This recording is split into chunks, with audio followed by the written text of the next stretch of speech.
اعوذ باللہ من الشیطان الرجیم بسم اللہ الرحمن الرحیم الحمد للہ وکفا وسلام علی عبادہ الذین اصطفى خصوصا ابی القاسم محمد المصطفى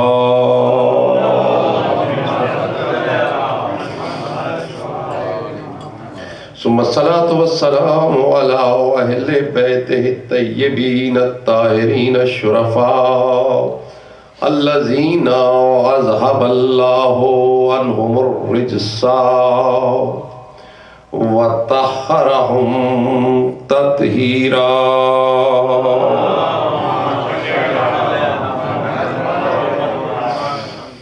ولعنۃ اللہ علی اعدائہما من یومنا ھذا الی یوم الجزاء اما بعد فقد قال اللہ تبارک و تعالی فی کلامہ المجید وہو قولہ الحق بسم اللہ الرحمن الرحیم فتبارک اللہ احسن الخالقین صلوات بابا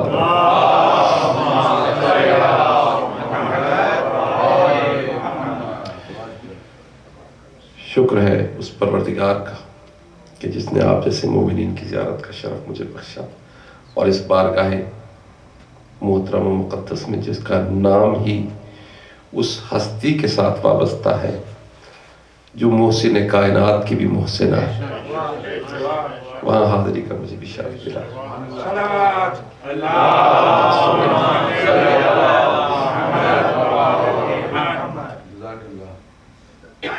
سوچ رہا تھا کہ کیا عنوان قرار دوں اور کس طرح سے گفتگو 3 مجلسوں کے لیے۔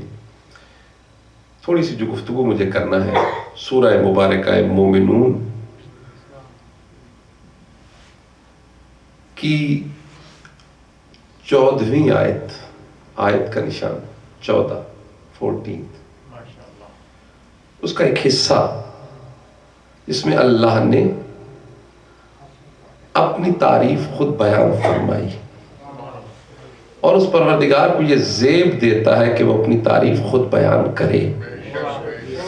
یاد رکھنا یہ ہمیں زیب نہیں دیتا کہ ہم اپنے منہ سے اپنی تعریف کریں، اس لیے کہ ناقص کو یہ جرأت نہیں ہونی چاہیے کہ وہ نقص بھی رکھتا ہو اور کامل کے ہوتے ہوئے اپنے منہ سے اپنی تعریف بھی بیان کرے۔ یہ ناقص کا حق نہیں ہے، لیکن وہ پروردگار اگر اپنی تعریف خود بیان نہ کرے تو بندوں کو پتا کیسے چلے کہ وہ کس شان کا رب ہے، وہ اللہ کس شان کا ہے۔ فتبارک اللہ احسن الخالقین۔ ذہنوں میں یہ قرآن مجید کا چھوٹا سا کلمہ نقش ہے، اس میں اللہ نے اپنے خالق ہونے کا اظہار نہیں کیا، یہ نہیں بتایا کہ میں خالق ہوں، یہ نہیں منوایا کہ مجھے خالق مانو، بلکہ اس نے کہا مجھے احسن الخالقین مانو۔ بابرکت ہے وہ، پاک ہے وہ، منزہ و مبرہ ہے وہ اللہ۔ کون سا اللہ؟ جو احسن الخالقین ہے۔ یہ احسن الخالقین منوانا بتا رہا ہے کہ وہ جب اپنے آپ کو احسن الخالقین کہلوا رہا ہے تو پھر مانو کہ کچھ اور بھی خالق رہے ہوں گے، یعنی اوروں کے خالق ہونے کا انکار نہیں ہے، بلکہ اس کی بارگاہ میں اس بات کا اقرار ہے اور یہ بات بھی ساتھ میں منوائی جا رہی ہے کہ کچھ اور بھی خالق ہیں، لیکن جتنے بھی خالق ہیں ذرا انہیں بھی دیکھتے جاؤ اور ہماری خلقت کا انداز بھی دیکھتے جاؤ۔ اللہ عظمت اللہ، وہ احسن الخالقین ہے۔ صلوات ایک مرتبہ ذرا بابا نے بلند پڑھی۔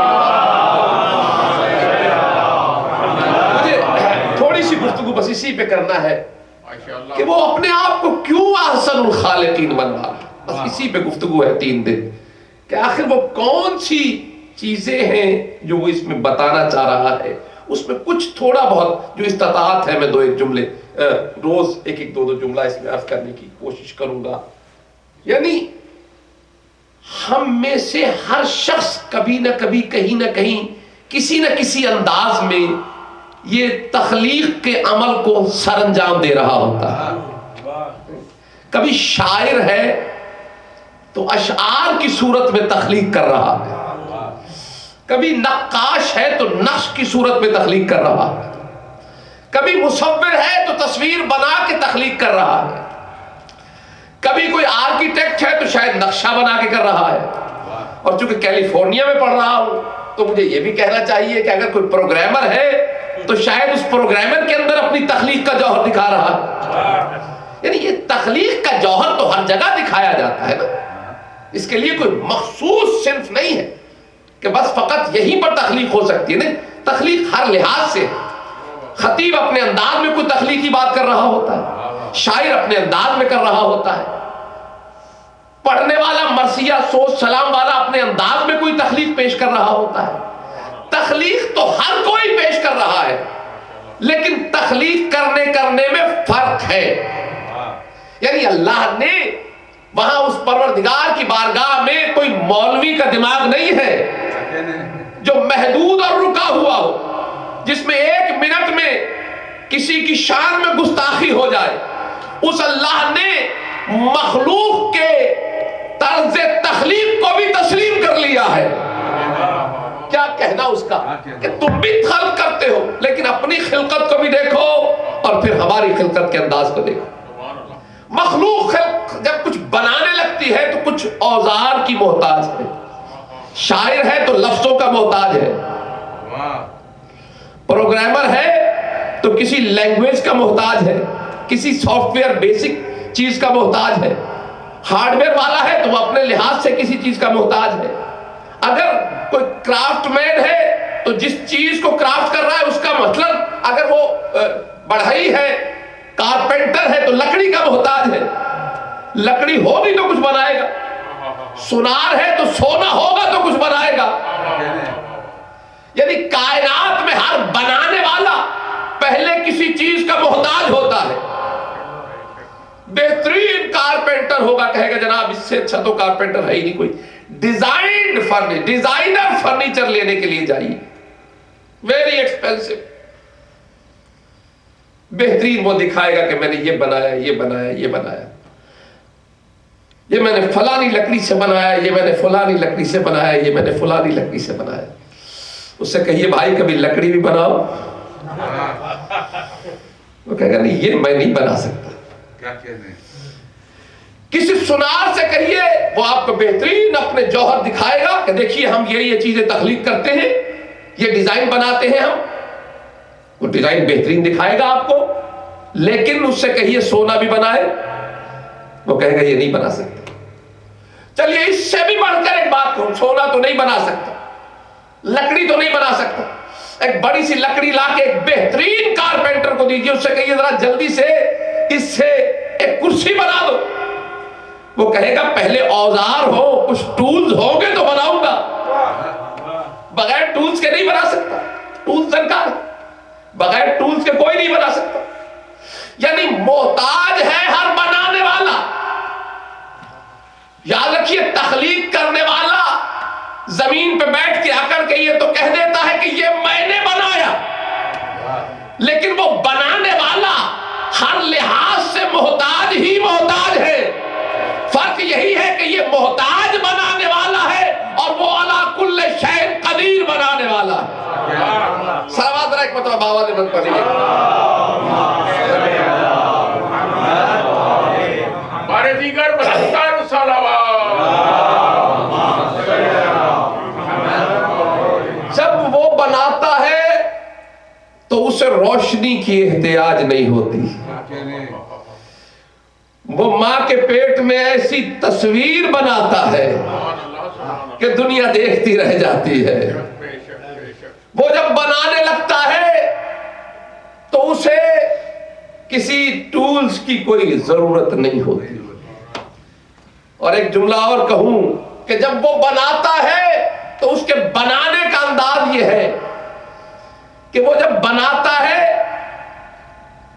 اور ہم جب بناتے ہیں، مخلوق میں جو بھی کچھ بنائے گا، یاد رکھیے گا، وہ پہلے ناقص بنائے گا، پھر کوشش کرے گا کہ اسے امپروو کرے۔ ہر بنانے والا، کوئی بھی بنائے گا، شاعر ہوگا، ابتدائی دور کی شاعری ناقص، آہستہ آہستہ اس میں پختگی آئے گی۔ آرکیٹیکٹ ہوگا، شروع کے نقشے کمزور، آہستہ آہستہ پختگی آئے گی۔ پینٹر ہوگا، شروع میں کمزور، آہستہ آہستہ تجربے کے ساتھ سیکھے گا۔ یعنی خطیب ہوگا، بچپن کی خطابت اور ہوتی ہے، جیسے جیسے تجربہ بڑھتا جاتا ہے خطابت اور ہوتی چلی جاتی ہے۔ یعنی عجیب بات ہے، کائنات میں ہر کوئی بنا بنا کے بنانا سیکھتا ہے۔ ہر کسی کی اولین دور کی کاوشیں ناقص ہوتی ہیں، تجربے کے بعد کاوشیں کمال کی طرف جا رہی، کمال تو نہیں آتا لیکن کمال کی طرف جا رہی ہوتی ہے۔ لیکن وہ خالق وہ ہے جس نے پہلی مخلوق ہی کامل بنا کے بتایا کہ ہم نے بنا بنا کے نہیں بنانا سیکھا ہے۔ دیکھو ہمارے ہاں جو پہلا بنا وہی کامل ہے ہر لحاظ سے۔ صلوات ایک مرتبہ ذرا باواز پڑھیے۔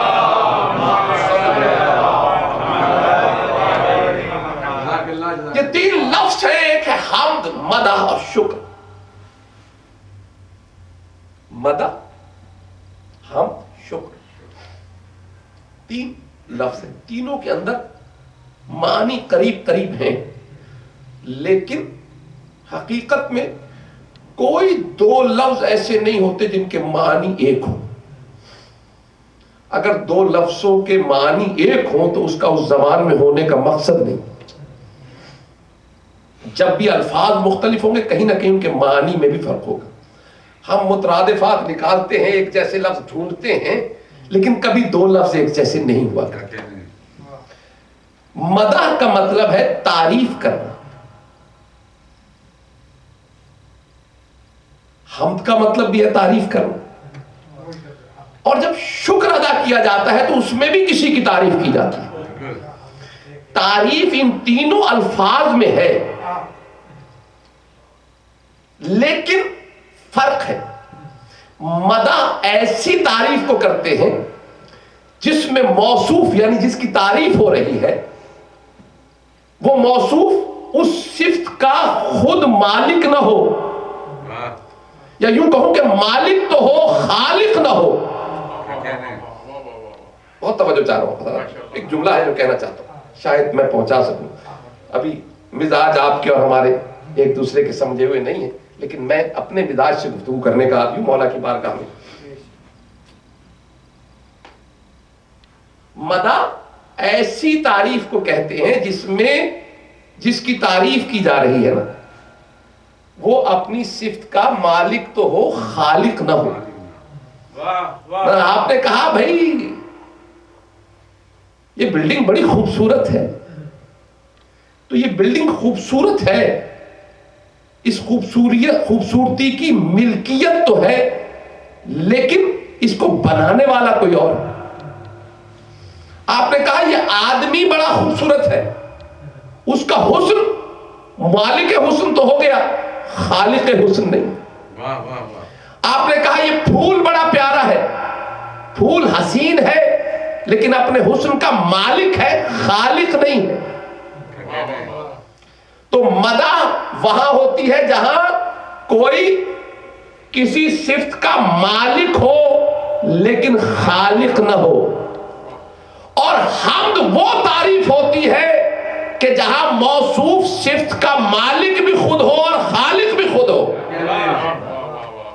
یہی وجہ ہے کہ حمد سوائے اس پروردگار کے کسی کی نہیں ہو سکتی۔ اور تیسرا لفظ شکر۔ شکر اس وقت کیا جاتا ہے کسی تعریف کا بیان جس سے کسی کو فائدہ پہنچا۔ مثلا اگر آپ نے کسی کی سخاوت سے فائدہ اٹھایا اور کہا کہ بھائی وہ صاحب بڑے سخی ہیں، ان سے مجھے بہت فائدہ ہوا، میں ان کا ممنون ہوں، تو یہ شکر ہے۔ اور اگر صرف اس کی سخاوت دیکھی ہے اور تعریف کر رہے ہیں کہ حاتم بڑا سخی تھا، تو یہ مدح ہے، شکر نہیں۔ تو ہم جس کے اندر صفت کا مالک بھی خود ہو اور خالق بھی، وہ فقط ایک ذات ہے۔ بے شک بے شک۔ ہم پہ یہ اعتراض ہے کہ ہم اپنی مجالس میں ذکر محمد و آل محمد تو کرتے ہیں، اللہ کا ذکر نہیں کرتے، یہ بڑا اعتراض ہے۔ اسی لیے میں نے آج خاص طور پہ جو آیت پڑھی ہے وہ صرف اللہ کے بارے میں پڑھی، اور اس پوری گفتگو بھی چلے گی اسی حوالے سے۔ لیکن آج میں یہ بتانا چاہتا ہوں کہ اس صف اعضاء پہ بیٹھنے والے اور یہاں محمد و آل محمد کا ذکر کرنے والے، ان سے بہتر دنیا میں کوئی اللہ کی حمد بیان کرتا ہی نہیں۔ بڑی ذمہ داری سے بات کریں کہ اصل میں ہم سے بہتر کسی کو حمد آتی ہی نہیں، اور ہم سے زیادہ کوئی اللہ کی حمد بیان بھی نہیں کرتا۔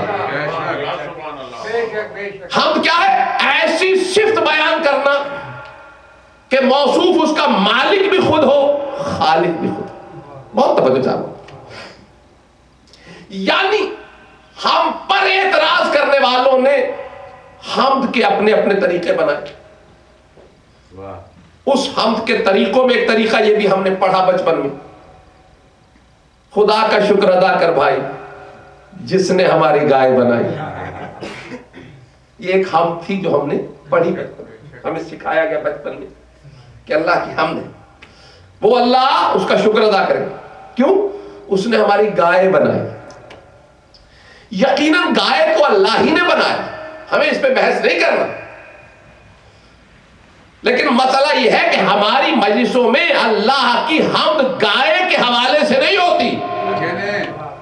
بہت توجہ چاہتا ہوں، حمد پروردگار ہم بھی کرتے ہیں، اور ہم اس کے قائل ہیں کہ اگر گائے کی تعریف ہوگی تو وہ بھی اللہ کی تعریف ہے، پھول کی تعریف کرے وہ بھی اللہ کی تعریف ہے، کسی پرندے کی تعریف کرے وہ بھی اللہ کی تعریف ہے۔ کیوں؟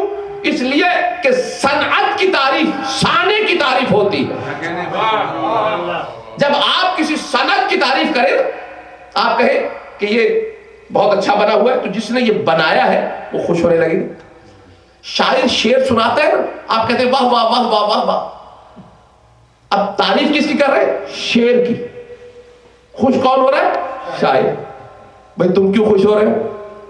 وہ کہے گا جس شعر کی تعریف ہو رہی ہے اس کا خالق میں ہوں، وہ میرا شعر ہے۔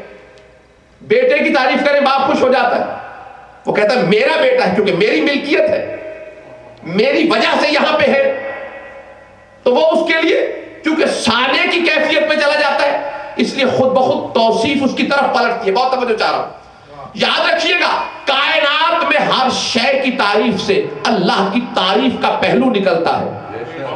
اسی لیے جب کہا جاتا ہے نا ترجمہ الحمدللہ رب العالمین، تو الحمدللہ کا ترجمہ یہی کیا جاتا ہے کہ سب تعریف ہے اللہ کی۔ کیا مطلب ہوا؟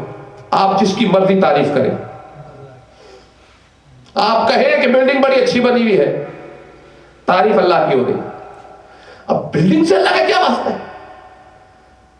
بلڈنگ اللہ نے بنائی، نہ اللہ نے ڈیزائن، نہ اللہ نے کنسٹرکشن میں حصہ لیا، نہ اللہ نے کوئی اور کام کیا، لیکن بھئی جن لوگوں نے یہ سب کام کیے وہ سب لوگ اللہ نے بنائے، اس لیے ہر تعریف اللہ کی طرف پلٹتی ہے۔ لیکن فرق یاد رکھیے گا، مثال دے رہا ہوں، ایک بہت اچھی ایگزیبیشن ہو رہی تھی، ایک مصور نے اپنی تصویروں کی نمائش لگائی ہوئی تھی، ایک آرکیٹیکٹ نے اپنے نقشوں کے لیے کچھ نمائش کا بندوبست کیا ہوا تھا، یا کہیں چلے گئے، میں مثال اور بدل دیتا ہوں، آسان کیے دیتا ہوں، جس کی مثال میں نے پہلے دی، ایک کارپینٹر نے فرنیچر کی نمائش لگائی ہوئی تھی، آپ کو فرنیچر بھی درکار تھا، آپ گئے گیلری میں، بہترین فرنیچر، ڈیزائنر فرنیچر لگا ہوا ہے، وہ جس نے ڈیزائن کیا تھا وہ بھی وہیں تھا، آپ نے سارا فرنیچر دیکھا، بہترین طرح طرح کی چیزیں اس کی ڈیزائن لگی ہوئی ہیں، اور وہیں پر انہوں نے ایک سیکیورٹی گارڈ کے بیٹھنے کے لیے اسٹول بھی رکھا ہوا تھا۔ آپ نے کہا بھائی واہ واہ واہ کیا خوبصورت اسٹول بنا ہوا ہے، اب بنا ہوا وہ بھی اسی کے کارخانے کا تھا، لیکن آپ تعریف کر رہے تھے، اسے غصہ آ رہا تھا۔ غصہ کس بات پہ آ رہا تھا کہ دیکھو کیسا شخص آیا جسے ذوق ہی نہیں ہے، میری اتنے حسین نمونے سجے ہوئے ہیں اور اسے پسند کیا آ رہا ہے؟ ٹھیک ہے اسی کا بنا ہوا ہے، لیکن یاد رکھیے گا تعریف تبھی اچھی لگتی ہے جب کوئی باذوق تعریف کرے، جب تعریف کرنے والے کا بھی کوئی ذوق ہو۔ تو اللہ کی حمد اگر کرنا چاہتے ہو تو یاد رکھنا گائے کی تعریف کر کے اللہ کی تعریف نہیں ہوگی۔ ہم ان مجالس میں محمد و آل محمد کے فضائل پڑھ کے بتاتے ہیں کہ دنیا پہچانے جس کی مخلوق میں محمد اور علی جیسے ہوں وہ خالق کیسا ہوگا۔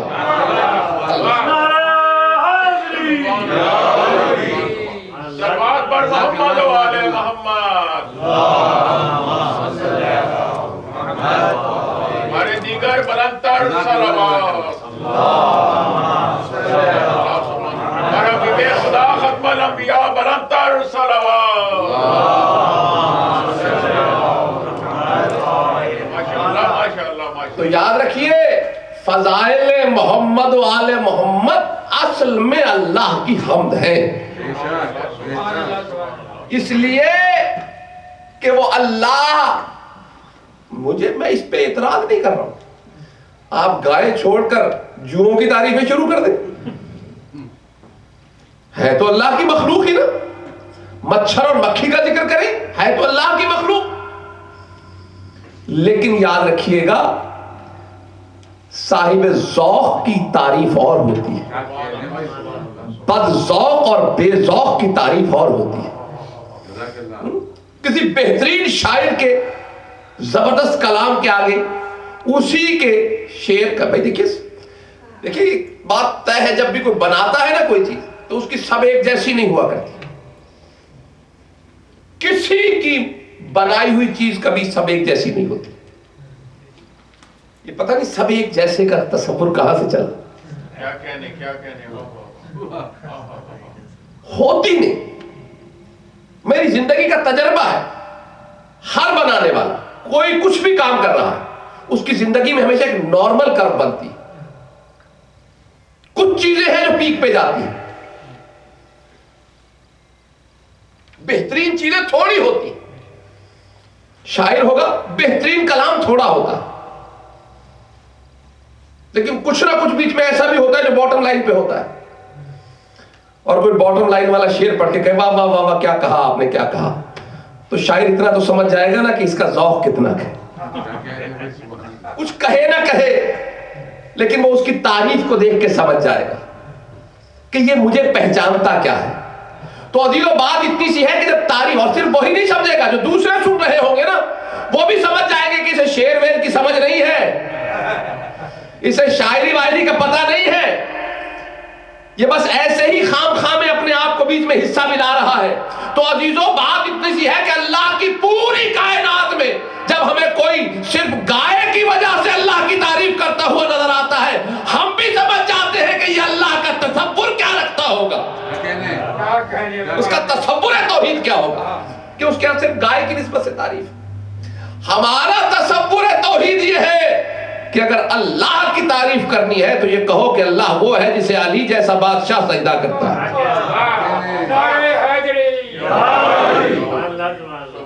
سارے فضائل محمد و آل محمد بیان کر کے ہم دنیا کو بتاتے ہیں کہ دیکھو جنہیں یہ سجدہ کرے وہ اللہ کیسا ہوگا، اللہ، اس اللہ کو پہچانو، ہم اس کی ہے احسن الخالقین، وہ مجھے اور آپ کو بنا کے نہیں کہلواتا، یعنی وہ جنہیں گھر والے اچھا نہیں کہتے وہ بھی کہتے ہمیں بنا کے اللہ خوش ہو رہا ہے۔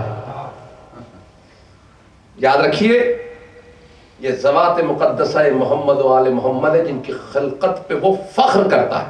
صلوات ذرا بآواز بلند پڑھیے،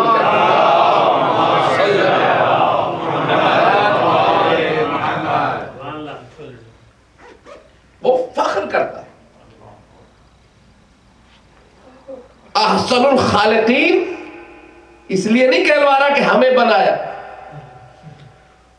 ہاں یہ نہیں، مسلمانوں میں یہ ایمان ہے، یہ عقیدہ ہے، تفسیروں میں یہ لکھا گیا ہے کہ ہم ہیں بہترین مخلوق، یہ بہترین مخلوق کے حالات ہیں جو اس وقت نظر آ رہے ہیں. کیا کہنے ہیں؟ دنیا انسان ماننے کو تیار نہیں, اور خدا کی قسم نہیں ہے انسان. بے شک. اگر اس بات پہ گفتگو ہو نا, یہ بات شروع ہو جائے تو قرآن یہ کہہ رہا ہے کہ یہ انسان نہیں جو بندوق لے اور گولیاں مارنا شروع کر دے لوگوں کو. میدان جنگ میں نہیں, امن میں, گھروں میں گھس کے, اداروں میں گھس کے, ہوٹلوں میں گھس کے, اسٹیڈیم میں گھس کے. جانور بھی یہ کام نہیں کرتا. اسی لیے قرآن, یہ عجیب جملے ہیں قرآن کے, نہیں سمجھ میں آتے تھے. شاید اسی لیے کہ یہ سمجھنا ہمارے لیے مشکل ہو گیا تھا. کبھی اللہ ایسے اہتمام بھی کرتا ہے. اولئک کالانعام, اللہ کہتا ہے کہ وہ جانور جیسے ہیں. اور پھر آگے بڑھ کے کہتا ہے بل ہم اضل, نہیں جانور جیسے نہیں, ان سے بھی بدتر. کیوں جانور سے بدتر کیوں؟ میں بڑا حیران ہوا کرتا تھا لڑکپن میں, بچپن میں جب پڑھتا تھا, میں ترجمہ پڑھتا تھا, یہ چیزیں مجھے حیرت ہوتی تھی. کیوں؟ آج سمجھ میں آتی ہے بات. واقعی جانور سے بدتر ہے. جانور جنگل کے اندر صرف اسے مارتا ہے جب بھوکا ہوتا ہے, کھانا ہوتا ہے. درندہ بھی صرف اسے قتل کرتا ہے جس کو اس نے کھانا ہوتا ہے, بھوک مٹانی ہوتی ہے. وہ بھی ایسے قتل عام نہیں کرتا جنگل میں. کیا کہہ رہے ہیں؟ یہ درندوں سے بھی گرے ہوئے ہیں. صلوات ذرا ایک مرتبہ آواز بلند پڑھ دیجیے گا. جملہ معترضہ آ گیا زبان تک, ماشاءاللہ کچھ باتیں پھر برداشت نہیں ہوتی, دل چاہتا ہے کہتے چلیں. ماشاءاللہ. اللہ فخر کرتا ہے. چلیے اللہ کے فخر کا ایک جملہ اور قرآن سے بیان کیے دیتا ہوں. سورہ مبارکہ فرقان. هو الذی خلق من الماء بشرا. اب یہ فخر کا جملہ ہے, یہ محض جملہ نہیں ہے, جملہ فخریہ ہے. ایک جملہ ہوتا ہے کہ میں نے مجلس پڑھی, میں نے چائے بنائی, میں نے یہ کام کیا. ایک جملہ ہوتا ہے میں وہ ہوں جس نے یہ کام کیا. دونوں جملوں میں فرق ہے. ایک عام جملہ ہے میں نے یہ کام کیا, ایک ہے کہ میں وہ ہوں جس نے یہ کام کیا. تو اللہ کہہ رہا هو الذی خلق من الماء بشرا, اللہ وہ ہے جس نے پانی سے بشر کو خلق کیا. بہت توجہ چاہ رہا ہوں. صرف خلق کیا نہیں, وَجَعَلَهُ نَسْبًا, پھر اسے ایک نسب عطا کیا. یعنی ایسا بنایا کہ بنانے پہ بھی فخر ہے, نسب پہ بھی فخر ہے. اچھا صرف نسب عطا کیا نہیں, وَالصِّحْرَا, اور سسرال بھی عطا کیا. اللہ, پھر فخریہ جملہ آگے بڑھا رہا, وَكَانَ رَبُّكَ قَدِيرًا, اور دیکھو تمہارا رب کتنا قدیر ہے. اپنی قدرت کا اظہار کر رہا. کوئی تو ایسی مخلوق ہے جس کو بنا کے فخر بھی کر رہا ہے, اور فخر صرف بنانے پہ نہیں کر رہا, اس کے نسب پہ بھی کر رہا ہے, اس کے سسرال پہ بھی کر رہا ہے. بہت توجہ چاہتا ہوں, پھیلانا چاہوں تو یہ گفتگو بہت پھیلتی ہے, لیکن مجھے سمیٹنا ہے جلدی سے. کوئی ایسی مخلوق ہے جس کو بنا کر فخر کر رہا ہے, اور صرف وہ خود قابل فخر نہیں ہے, اس کا نسب بھی قابل فخر ہے, اس کا سسرال بھی قابل فخر ہے. کائنات میں فقط ایک ایسی ہستی ہے جس کو بنانے والے نے بنا کے فخر کیا کہ میں نے ایسا بنایا کہ اب کسی اور گھر میں نہیں آئے گا, اگر آئے گا تو میرے ہی گھر میں آئے گا.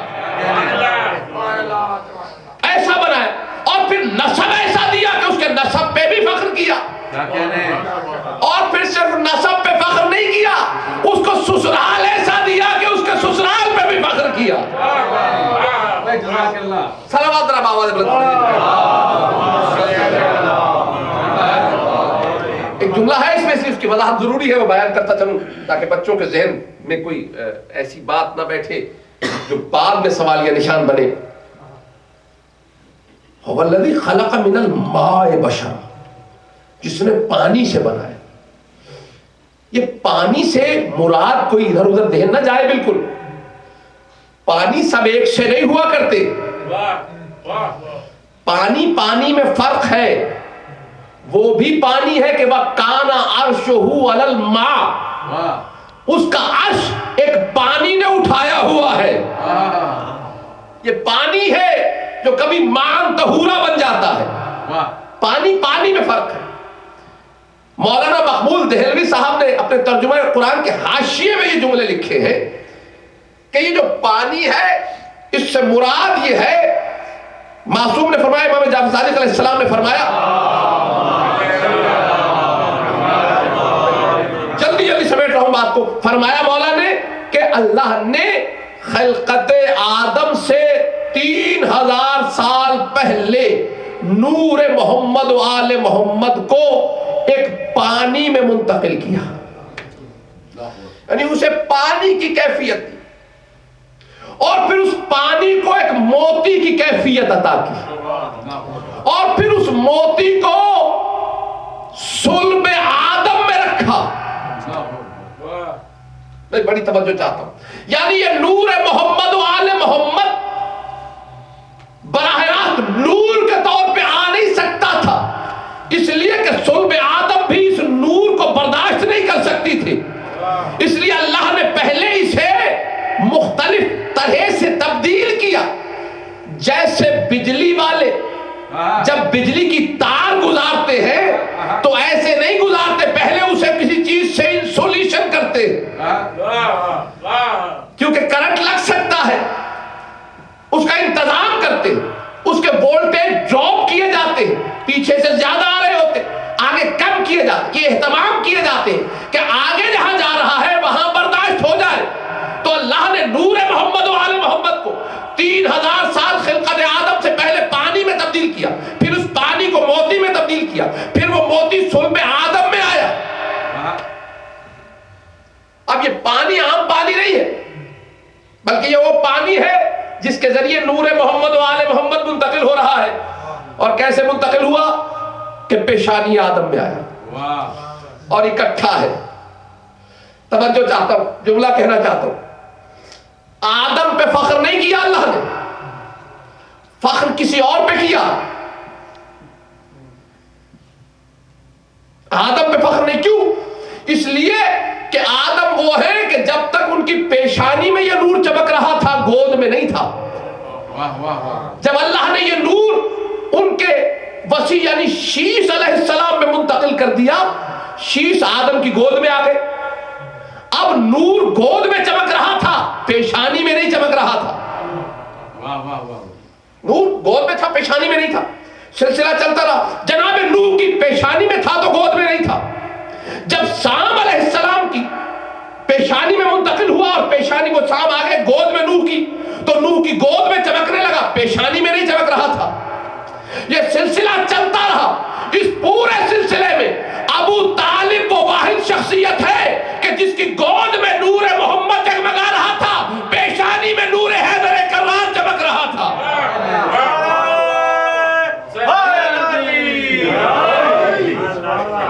نعرہ تکبیر، نعرہ رسالت، نعرہ حیدری، صلوات پر محمد و آل محمد.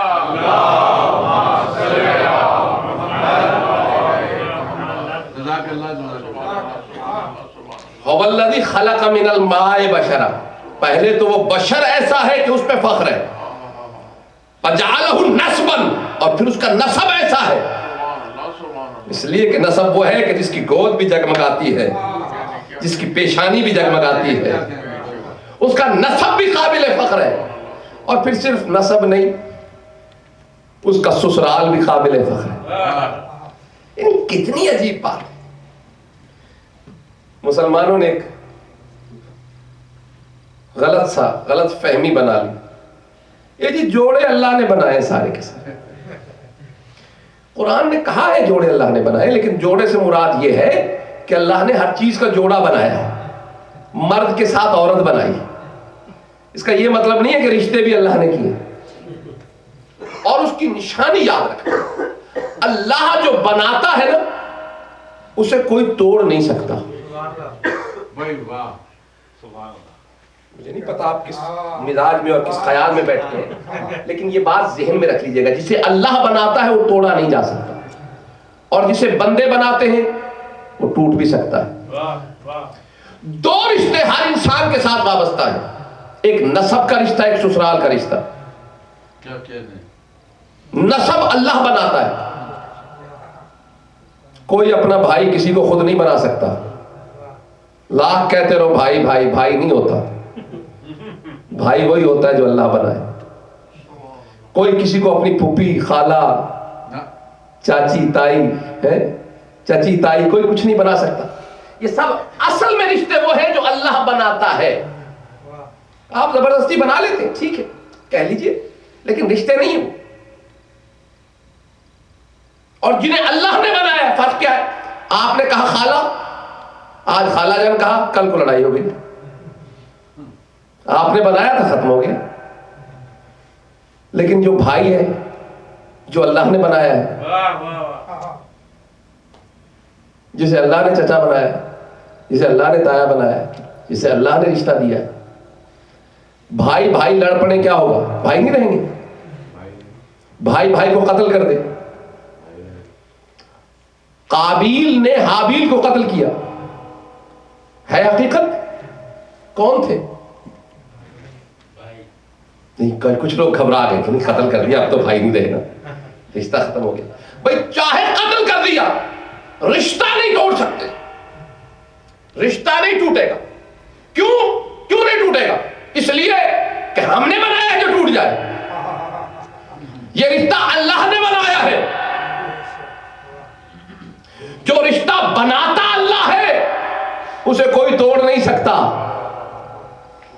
یاد رکھنا یہی فرق ہے اللہ کے بنائے میں اور بندوں کے بنائے میں. یہ بالکل غلط ہے کہ یہ رشتے اللہ میاں کراتا ہے. نہیں، اللہ یہ چلیے اگر وقت ہوا تو کل انشاءاللہ اس پہ تھوڑی سی گفتگو کریں گے. یہ ہر کام اللہ پہ ڈال دیا جاتا، اللہ نے کیا، اللہ نے کیا، اللہ نے کیا. یہ بحث انشاءاللہ کل تھوڑی سی اس کو چھیڑیں گے، اگر ذہن میں رہا انشاءاللہ میں اس کو اسی کو لے کے آگے بڑھیں گے. لیکن آج مجھے سمیٹنا ہے گفتگو کو. اگر اللہ نے ہی میاں بیوی بنائے ہوتے تو پھر طلاق کا حق آپ کو نہ ہوتا. واہ واہ واہ. چونکہ بناتے خود ہیں، بالکل ایسے جیسے ڈیموکریسی میں بناتے بھی خود ہیں، ہٹاتے بھی خود ہیں. جنہیں خود بناتے ہیں انہیں خود ہٹاتے ہیں، اور جنہوں نے دنیا میں نہیں ہٹائے وہ آخرت میں جا کے ہٹائیں گے. دو رشتے، ایک نسب کا رشتہ وہ اللہ نے بنایا، وہ سب کا نسب اللہ نے بنایا. بنایا سب کا اللہ نے ہے، لیکن فخر سب پہ نہیں کیا ہے. فخر کے قابل صرف ایک ہے جس پہ فخر کر رہا ہے. اور سسرال صرف ایک ہستی کائنات میں، صرف ایک ہستی ہے جس کی سسرال بھی اللہ نے بنائی ہے. اور وہ کوئی اور نہیں ہے، وہ ہے ابو طالب کا بیٹا. اسی لیے اللہ کے گھر میں آیا تھا کہ بیٹی نبی کے گھر کی تھی. بیٹی نبی کے گھر کی ہو تو بیٹا بھی اللہ کے گھر والا ہو. اللہ نے زہرا و علی کا عقد خود پڑھایا. کیوں؟ اس لیے کہ قابل فخر بنانا تھا اسے. یاد رکھنا فقط کائنات میں ایک علی ہے جس کا نسب بھی اللہ نے بنایا، جس کا سسرال بھی اللہ نے بنایا. میں نے بہت غور کیا کہ پالنے والے ایسی کیا ضرورت پڑی تھی کہ علی کے لیے یہ ایک سسرال تو نے خود بنانا تھا، خود کیوں قائم کیا؟ تو میری سمجھ میں ایک ہی بات آئی کہ اللہ چاہتا تھا کہ کائنات میں جس پہ میں فخر کر رہا ہوں اس کے ساتھ قوت اتنی وابستہ ہو جائے، اس کے ساتھ طاقت اتنی وابستہ ہو جائے کہ ہر کسی کا سسرال کمزور ہو، علی وہ ہے جو کہیں سے کمزور نہ ہو. اللہ علی وہ ہو جس کو کہیں سے کمزوری نہ ملے، ہر طرف سے طاقت ہی طاقت. یاد رکھیے یہ ہے وہ جن پہ اللہ فخر کرتا. ان کے لیے کہتا ہے تبارک اللہ احسن الخالق. کتنا بابرکت ہے وہ جو احسن الخالقین ہے. صلوات ذرا بابا دے بلند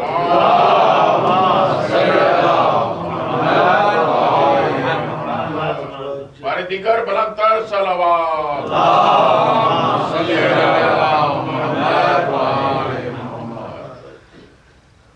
کیوں بتاتا ہے؟ کیوں فضائل آل محمد ہمیں بتائے گئے؟ ٹھیک ہے اللہ کے لیے قابل فخر ہیں،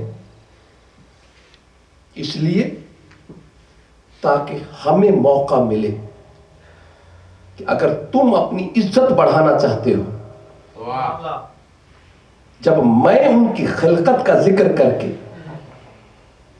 انہیں اپنی مخلوق بتا کے اپنے اوپر فخر کرتا ہوں، تم انہیں اپنا امام بنا کے اپنے اوپر فخر کیوں نہیں کرتے؟ یاد رکھنا یہ عزاداریاں اسی لیے ہیں، یہ سلسلے اسی لیے ہیں کہ ہم اپنا رشتہ ان سے کوئی قائم کر لیں، ہم ان سے کوئی تعلق بنا لیں. اس لیے کہ جن پہ اللہ فخر کرتا ہے ہمارا تعلق بن گیا تو ہم بھی ان فخر کرنے والوں میں شامل ہیں. اور یاد رکھنا اس صف اعضاء پہ بیٹھنے والے یہ بڑے حقیقت پسند ہوتے ہیں. شخصیت پرستی نہیں ہے ہمارے مذہب میں. ایسا نہیں ہے کہ ہم صرف شخصیتوں کی پوجا کرتے ہیں، نہیں. جن پہ اللہ نے فخر کیا ہم اس گھرانے کو سامنے رکھتے ہیں.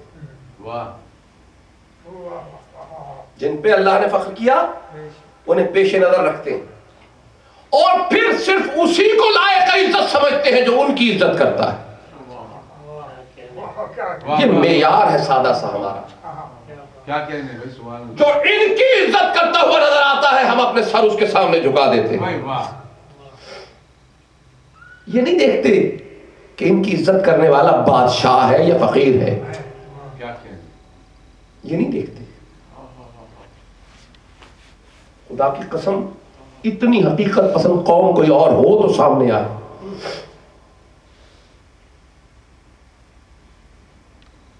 یعنی جب ہم عزت کرتے ہیں ہماری عزت کا معیار کیا ہے؟ وہی جس پہ اللہ فخر کر رہا ہے، وہ ہے یہ گھرانہ.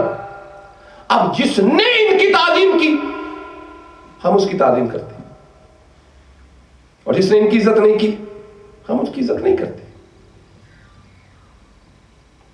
ہم نے کبھی یہ نہیں دیکھا کہ جو عزت کر رہا ہے اس کا فائنینشیل اسٹیٹس کیا ہے، اس کا خاندانی سلسلہ کیا ہے. میں یہاں بیٹھے ہوئے ان بچوں سے لے کے بوڑھوں تک سے سب سے سوال کروں نا، کسی کے پاس جواب نہیں ہوگا اس بات کا. کوئی بتا سکتا ہے سلمان فارسی کا نسب کیا تھا؟ ہم سلمان کی عزت نسب کی وجہ سے تھوڑی کرتے ہیں. ہم نسب تو تب ڈھونڈے نا جب ہم اس کی عزت نسب کی وجہ سے کرتے ہو. ہم تو یہ دیکھتے ہیں کہ آل محمد کے دروازے پہ آ گئے.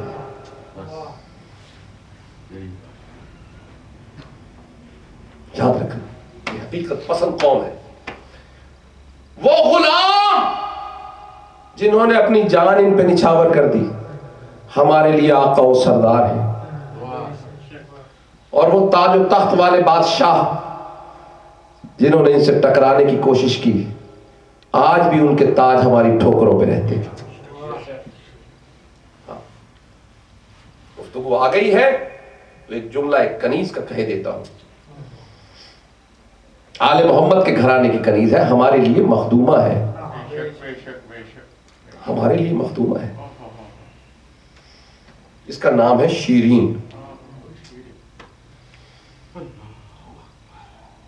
کنیز بھی براہ راست امام حسین کی نہیں ہے.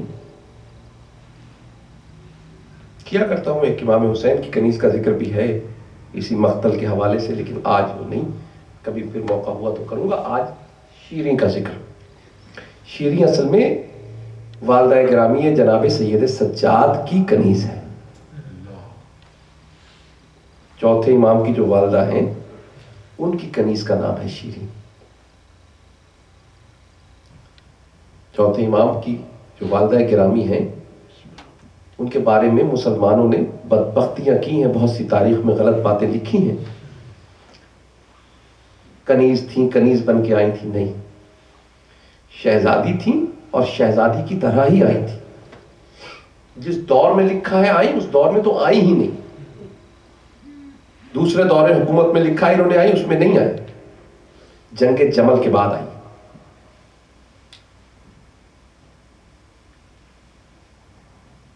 جب آئی ہیں نا، میں نے جو روایتیں پڑھی ہیں، کم سے کم 40 کنیزیں ہمراہ تھیں جناب شہربانو کے ساتھ، اور زیادہ سے زیادہ میں نے 100 تک کی روایت پڑھی مختل کی کتابوں میں. جس کے ساتھ چلے 100 چھوڑ دیں، 40 کنیزیں بھی ہوں، وہ کنیز ہوتی ہے؟ اسے کنیز نہیں کہتے، اسے شہزادی کہا کرتے ہیں.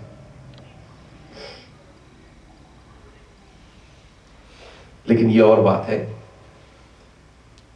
کہ اتنی عارفہ آل محمد تھی، اور کیوں نہ ہو، 9 اماموں کی ماں ہے.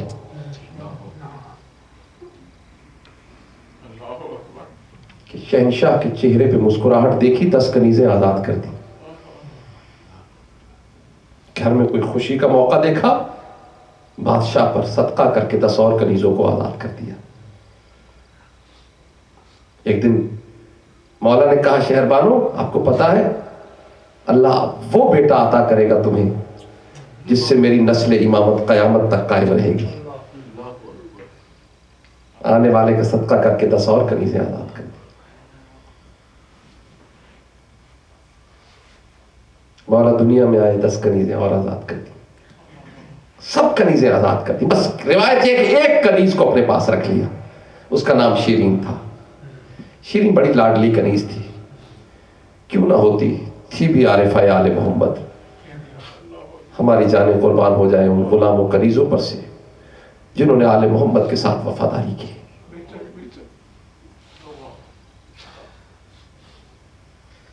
کہتے ہیں ایسی عارفہ تھی کہ جہاں میرے مولا حسین بادشاہ کے قدم پڑتے تھے نا، مولا گزر جاتے تھے، زمین سے مٹی اٹھاتی تھی، اٹھا کے پلکوں پہ سجاتی تھی، کہتی تھی مٹی تیری قسمت، تجھے حسین جیسے بادشاہ کے قدم نصیب ہو.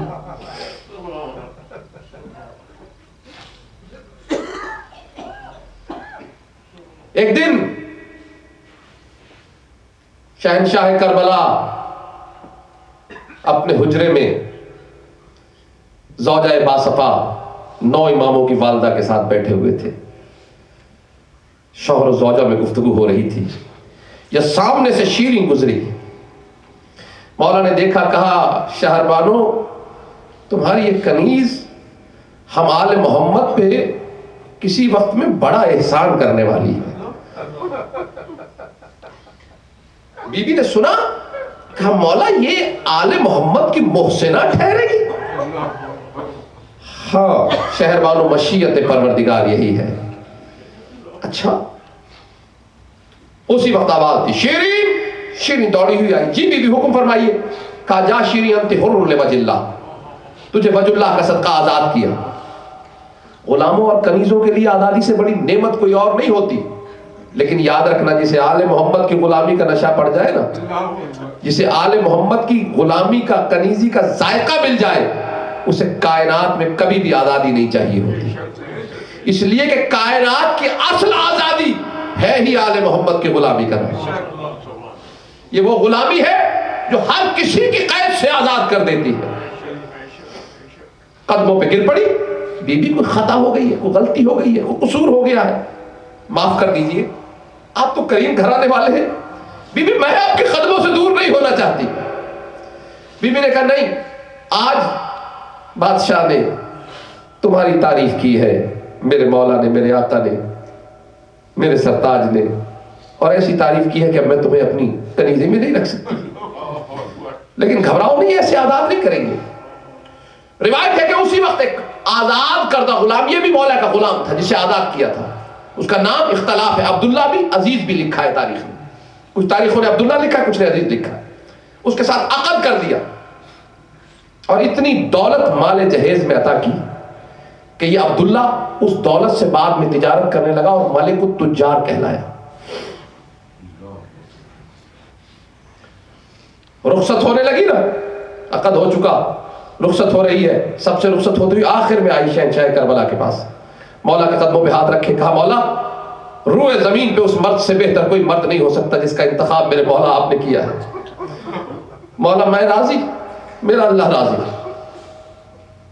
لیکن مولا میری ایک درخواست ہے، میرے شوہر سے کہیے میں اپنا مہر اسے معاف کرتی ہوں، اس کے بدلے سال بھر چاہے جہاں رکھے، سال میں 1 مہینہ مجھے مہلت دیا کرے، میں جہاں بھی ہوں مدینے ضرور آؤں، آ کے آپ کی زیارت کروں۔ عبداللہ نے درخواست قبول کر لی، چلے گئے۔ عبداللہ تجارت کرنے لگا، تجارت کا مرکز تھا شام، انہوں نے گھر بنایا ایک شہر ہے حران وہاں پر، تاکہ شام بھی جاتا رہے مدینے بھی آتا رہے۔ پر فضا سی جگہ ہے، اچھی سی جگہ ہے۔ روایت یہ ہے کہ ہر سال شیریں مدینے آتی، کچھ دن جناب زینب کے پاس، کچھ دن جناب ام کلثوم کے پاس، کچھ دن جناب رقیہ کے پاس، بی بی لیلہ کے پاس، بی بی فروا کے پاس، ہر کسی کے پاس رہ کر بیویوں سے شرف ملاقات کر کے اپنی جھولی مال دین اور مال دنیا سے بھر کے رخصت ہو جاتی۔ وقت گزرتا گیا، 60 ہجری آ گئی، حسب دستور شیریں آئی، کچھ دن جناب زینب کے پاس رہی، کچھ دن ام کلثوم کے پاس رہی، ایک ایک بیوی سے دین و دنیا کی دولت سمیٹتی ہوئی۔ رخصت کا وقت ہوا، سب سے رخصت ہو کے آخر میں مولا کے پاس آئی، کہا مولا جا رہی ہوں، دعا کیجئے خیر سے اگلے سال پھر مدینے آؤں۔ میرے مولا نے دیکھا، کہا شیریں جا خیر سے وطن پہنچے، شیریں اگلے سال مدینے مت آنا۔ شیریں کے لیے یہ بات قیامت سے کم نہیں تھی، تڑپ گئی، مولا کوئی اتنی بڑی غلطی ہو گئی ہے جو مجھے یہاں آنے سے منع کر رہے، اپنی زیارت سے منع کر رہے؟ کہا نہیں شیریں غلطی کوئی نہیں ہوئی ہے، لیکن میں امام ہو کے کہہ رہا ہوں اگلے سال مدینے نہیں آنا۔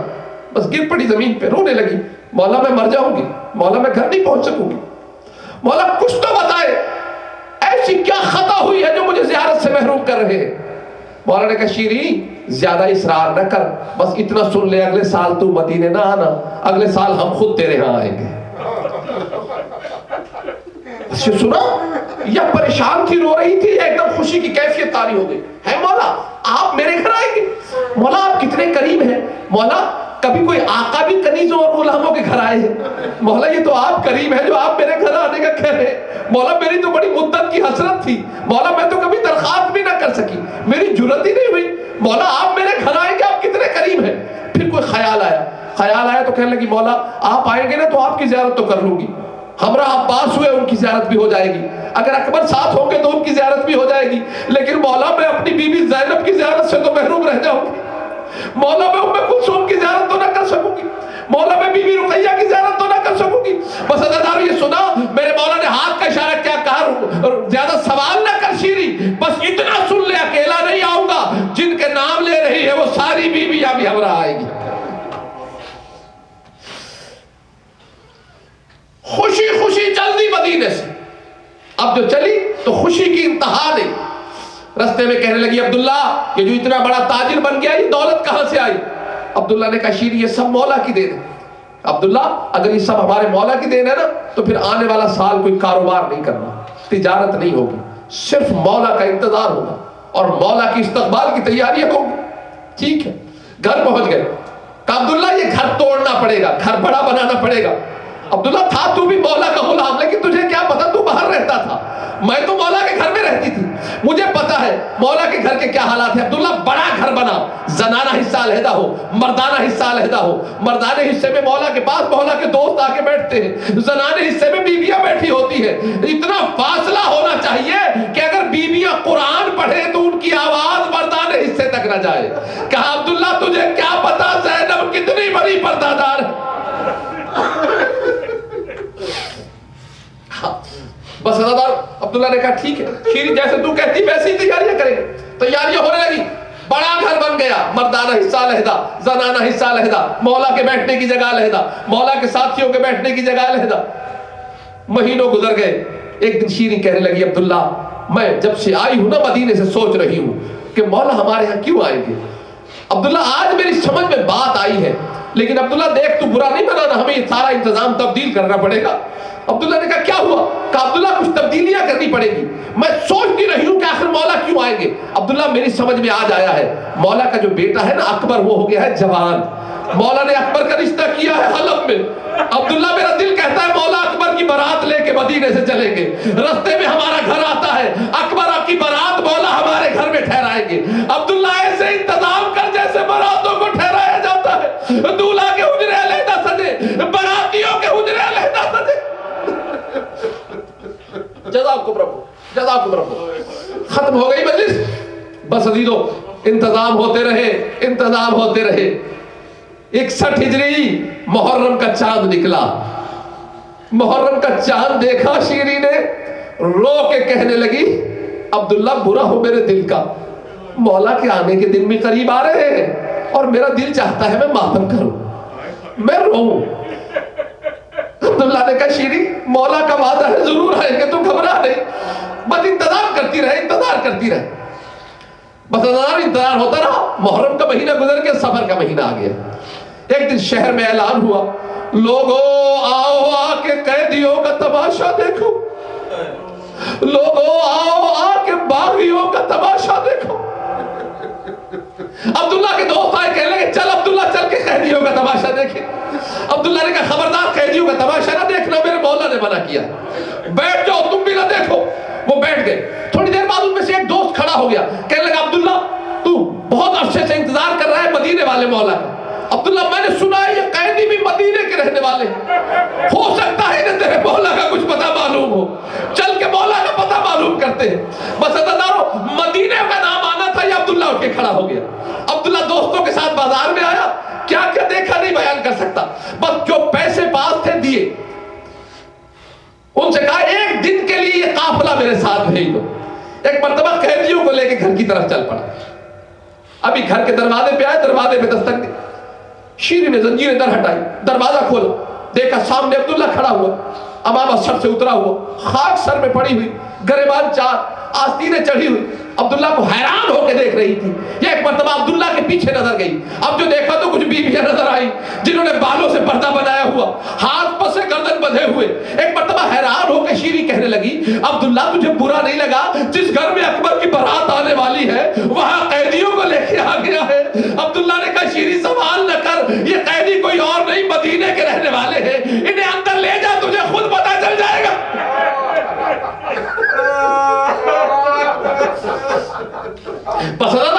مدینے کا نام آنا تھا. شیری ایک طرف ہٹ گئی. ایک مرتبہ کہا بیویوں اندر آ جاؤ, بیویوں اندر آ جاؤ. بیویاں اندر آئی, دروازہ بند ہو گیا. ایک مرتبہ شیری نے کہا بیویوں یہاں حجروں میں نہ جانا, یہ میں نے بارات کے لیے سجائے, یہاں اکبر کی بارات بیٹھے گی, دیکھو یہاں برآمدے میں بیٹھ جاؤ. بیویاں بیٹھ گئی. ایک مرتبہ پردے والی جگہ جو ملی نا, تو کوئی پیغام دیا بیوی نے, جناب فضہ پیغام لے کے آئی, پردہ کیا ہوا ہے, چہرے میں بال پڑے ہوئے.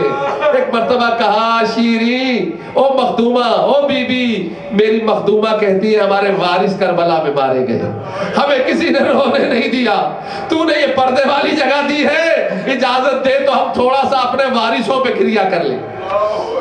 وہ کہنے لگی شیری تم مجھے شکل سے مظلوم لگتے ہو اور ہو بھی میرے مولا کے مدینے کے, لیکن دیکھو جہاں بارات آنے والی ہو وہاں زیادہ رونا اچھا نہیں لگتا, تم زیادہ نہ گریا کرنا, بس ایک ایک دو دو بیان کر لو.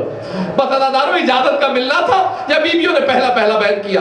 کہا واہ حسین واہ عباسا. شیری نے سر پیٹا, کہا بی بی کس کے نام لے رہی ہو.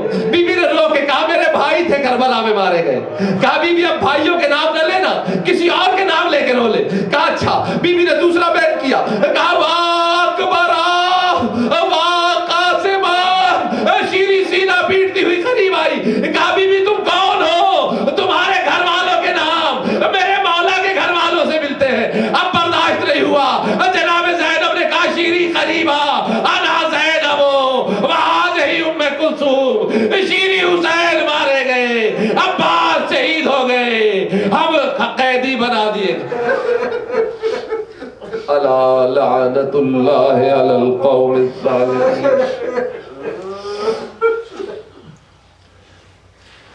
فسيعلم الذين ظلموا وإياهم منقلب ينقلبون